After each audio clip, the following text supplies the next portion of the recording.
André de Santana Oliveira, eu sou enfermeira, mestre pelo programa de pós-graduação da Escola de Enfermagem Alfredo Pinto, e eu estou aqui hoje para conversar um pouco com vocês sobre os impactos sociais na saúde da população negra. Para começar nossa conversa, a gente precisa entender alguns fatores históricos que contribuem para o desenvolvimento da saúde da população negra no Brasil. A saúde da população negra no Brasil é marcada por desigualdades históricas.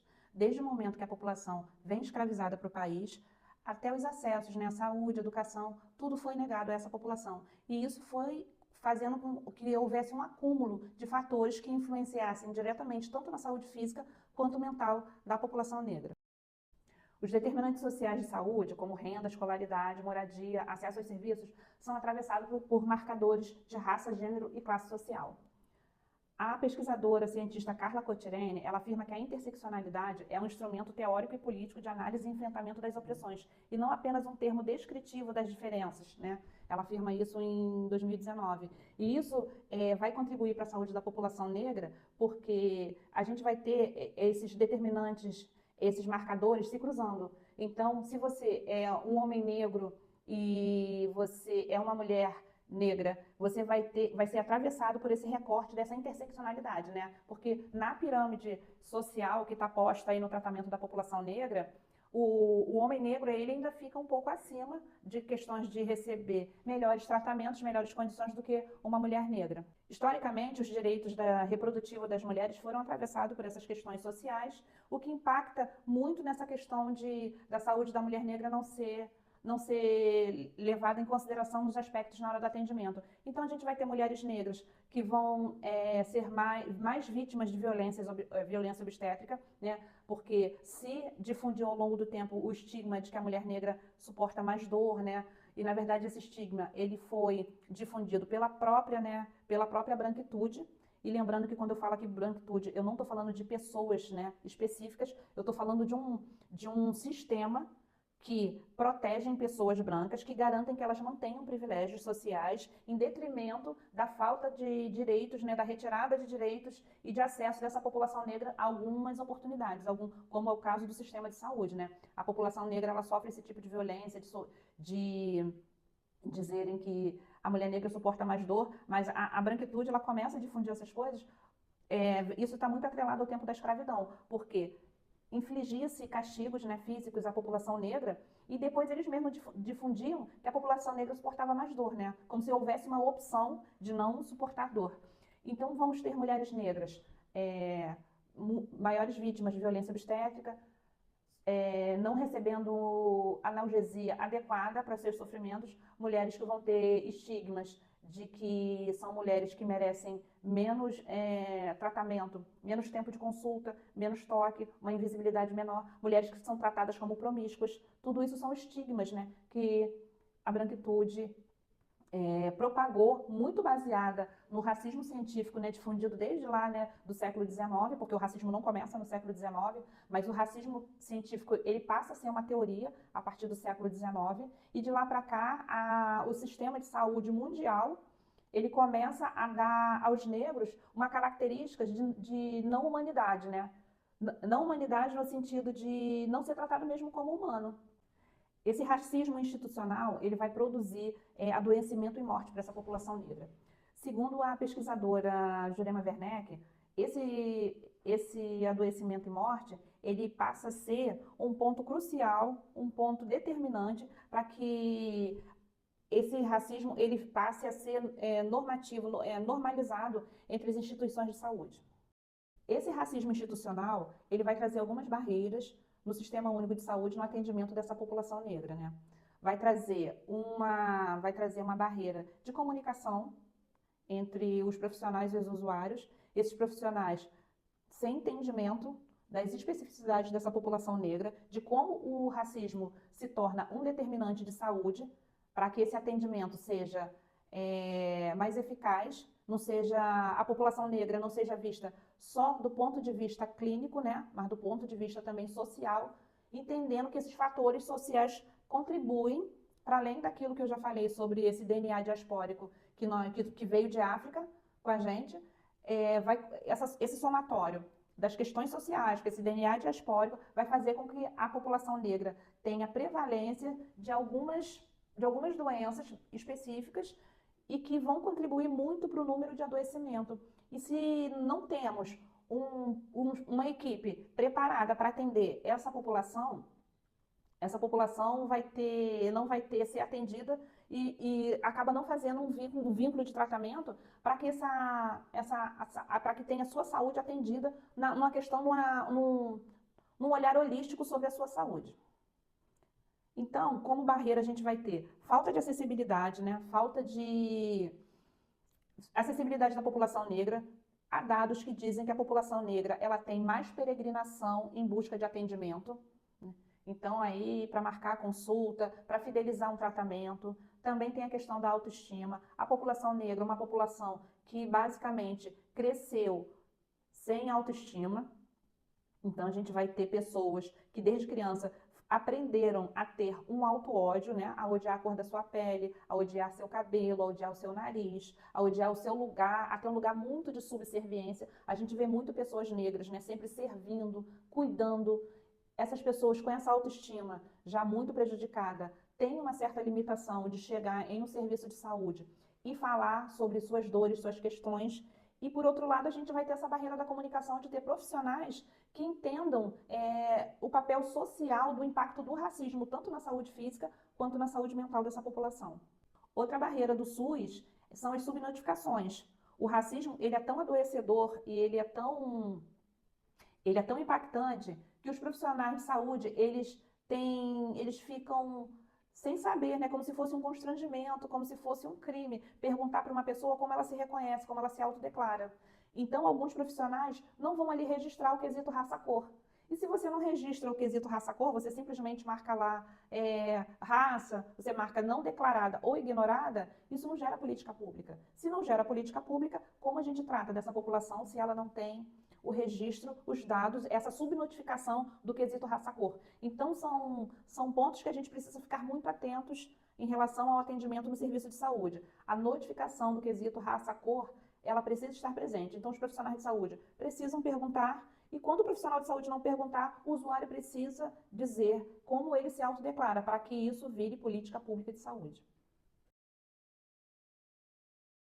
Pessoas negras têm a sua saúde mental muito atravessada por esses fatores do racismo e isso vai trazer um impacto na sua saúde física e na maneira como ela se relaciona com o mundo. E essa questão da saúde mental vai trazer também a maneira como elas se relacionam com os profissionais de saúde. Em contrapartida, a gente vai ter profissionais de saúde que não estão treinados, orientados a como reconhecer essas questões que o racismo opera e essas consequências na saúde mental da população negra. Como marco, né, eu quero trazer aqui como marco de políticas públicas e marcos legais para a população negra no Brasil, eu quero trazer 2 marcos. Um foi a política, que foi o Manual de Doenças mais importantes por razões étnicas em população negra afrodescendente, que isso vem depois de uma luta do movimento negro unificado, né, dos movimentos sociais negros.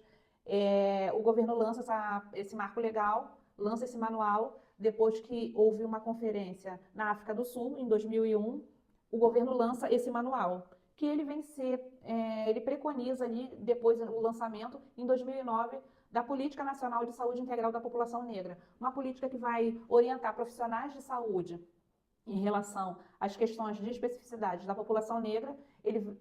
A política ela vem trazendo o racismo como determinante de saúde e ela vai preconizar aspectos para o atendimento dessa população, né?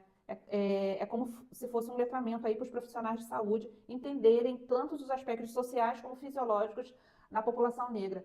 E a gente precisa lutar por essa implementação da política, porque, segundo dados até 2019, essa política ela ainda não tinha sido implementada em menos de 30% dos municípios do Brasil. Então, como a política ela preconiza tanto o preparo na formação acadêmica, de nível médio e de graduação, dos profissionais de saúde, como também dos profissionais nas instituições que já estão em atendimento, a gente precisa lutar para que essa política seja implementada e que os e que os profissionais tenham entendimento de como se dá culturalmente e fisiologicamente a saúde da população negra para realizar um atendimento mais eficaz que realmente atenda, porque a gente ainda consome, a gente pratica uma ciência europeia, a gente consome uma ciência europeia que foi feita por brancos para corpos brancos. A gente não tem uma ciência, um entendimento, não é praticado uma saúde que entenda corpos negros. A gente ainda trabalha com uma saúde eurocentrada.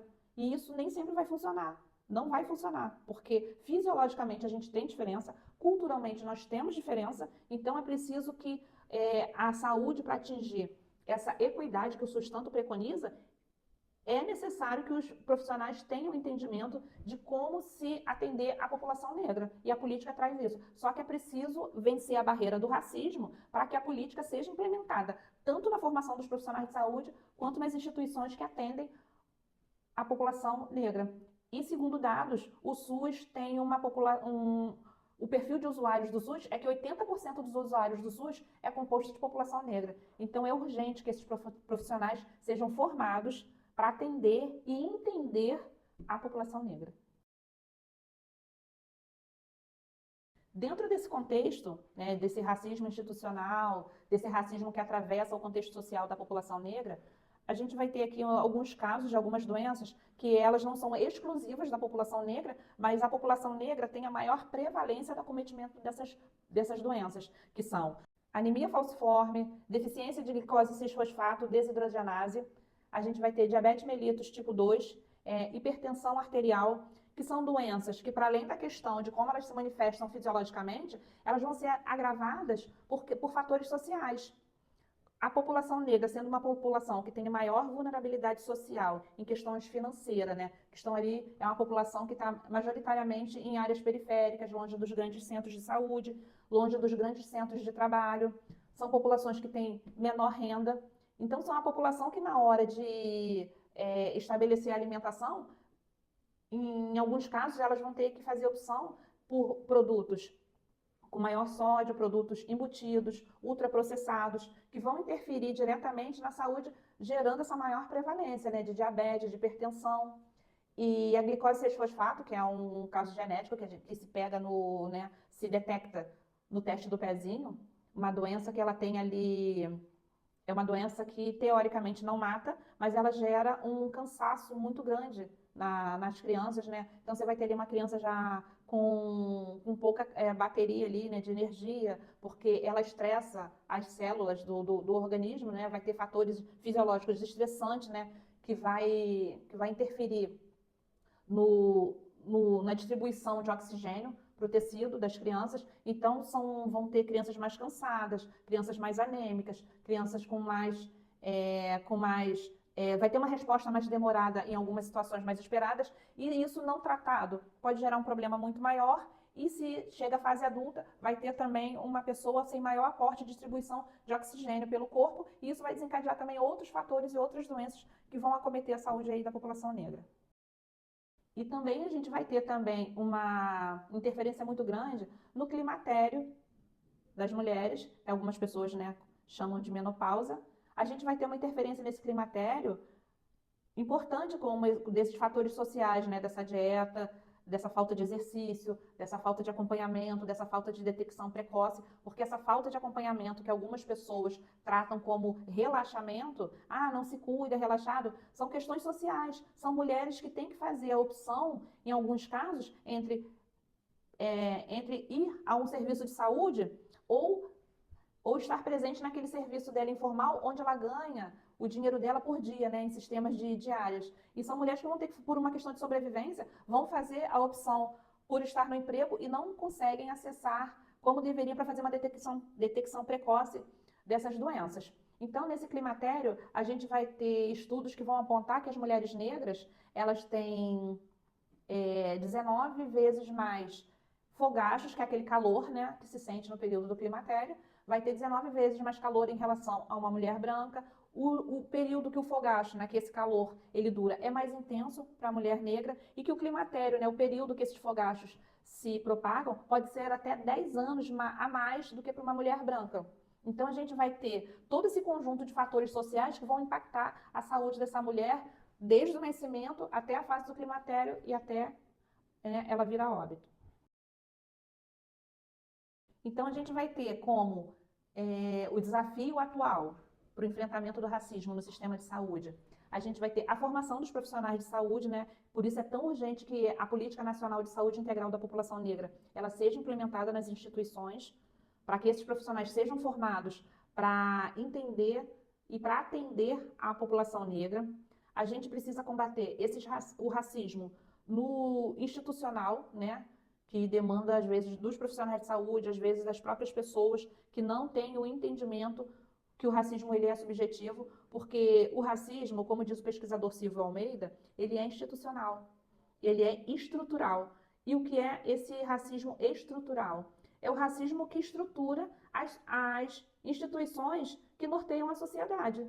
Então, a gente vai ter um racismo estrutural na saúde, na educação, quando mostram pra gente que a população negra foi só escravizada, e a população negra é muito maior do que isso. A população negra é criadora de vários mecanismos, de vários sistemas que se usam até hoje, né? E depois tiveram a autoria dessas criações apropriadas pelos europeus, né? Por gregos e filósofos por aí. Eu recomendo que vocês leiam, né? O livro da professora Bárbara Carini. Ela tem um livro, né? Que se chama 50 Coisas Pretas, né? 50 invenções de pessoas negras, né, aprovada ali com documentação da professora e que depois foram apropriadas, foram assumidas por pessoas brancas, né, por europeus.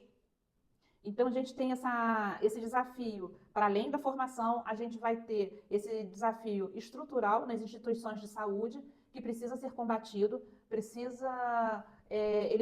o profissional ele precisa ter o olhar racializado, né, seja ele negro ou branco, ele precisa ter o olhar racializado para quando o racismo está se dando ali naquele momento, porque o racismo ele é estrutural, ele está no subjetivo. Se você perguntar para uma pessoa, você é racista? A pessoa vai falar que não, porque ela sabe que moralmente é errado ser racista. Mas a gente mora num país muito racista, né? Subjetivamente já está no nosso subconsciente ações racistas. E tem pessoas que tentam racionalizar o racismo, né? Dar uma explicação.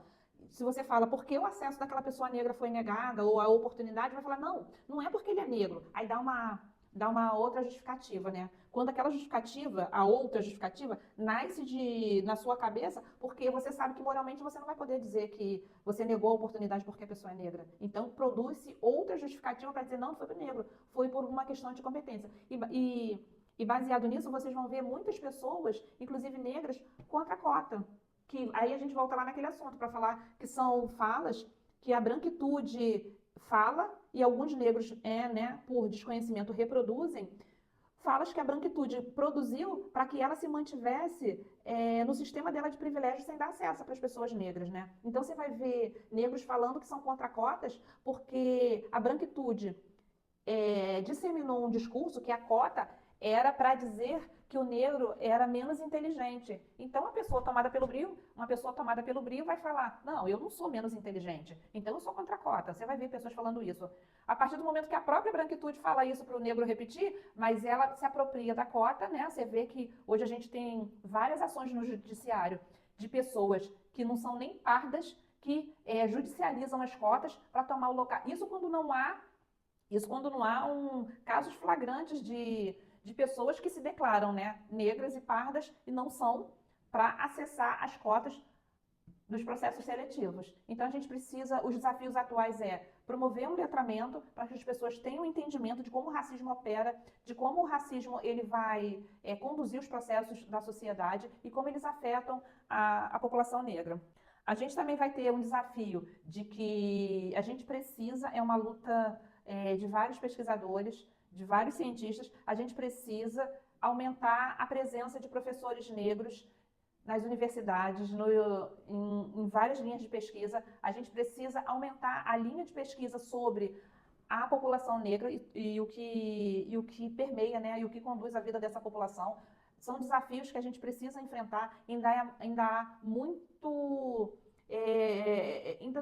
há pouca presença de professores negros na universidade, ainda há pouquíssimas linhas de pesquisas sobre negritude, racionalidade, e quando existe, são núcleos muito específicos, né, que acaba não sendo difundido. Então, a gente vai ter como desafio a formação dos profissionais, a divulgação, né, de como o racismo opera para a população, cada vez mais, e o aumento de pesquisas científicas a respeito da população negra. E para encerrar essa nossa conversa, eu quero deixar aqui uma reflexão para vocês que eu coloquei no final da minha dissertação.